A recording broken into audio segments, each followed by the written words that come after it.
Tabung haji hampir tersungkur. Bukan Daus cakap, PMX sendiri yang cakap. Laporan RCI tabung haji baru je dibuka minggu ni. 211 halaman. Adakah duit tabung haji dicuri atau dana diseleweng? Daus ringkaskan poin penting dalam bahasa yang paling senang faham. Kalau korang belum tahu, RCI bermaksud Suruhanjaya Siasatan Diraja. Satu siasatan rasmi. Laporan ni dipengerusikan bekas Ketua Hakim Negara Tun Menderau Sharif dan ia periksa pengurusan tabung haji dari 2014 hingga 2020.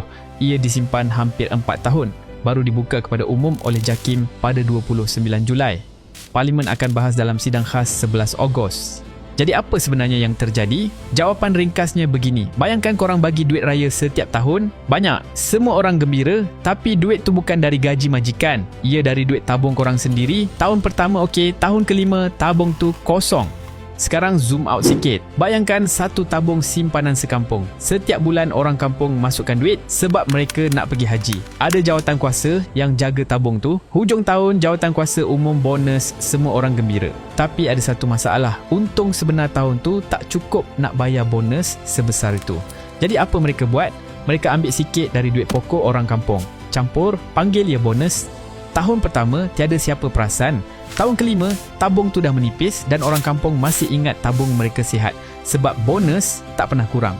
Nak tahu betapa besar jurangnya? Tahun 2017, tabung haji lapor untung 3.4 bilion ringgit. Tapi bila akauntan PDC periksa ikut piawaian perakaunan penuh, angka sebenar ialah rugi 1.4 bilion. Beza hampir 5 bilion ringgit antara apa yang diumum dan apa yang sebenarnya berlaku. RCI sendiri panggil amalan tu perakaunan kreatif dan bukan itu je.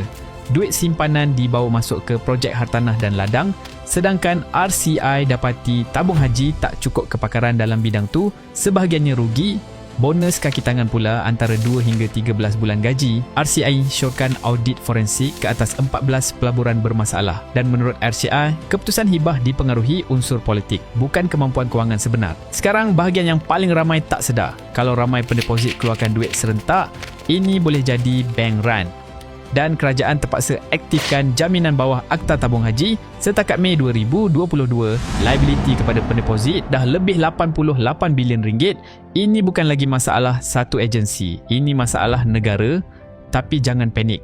Ini jawapan kepada soalan Daus di awal tadi.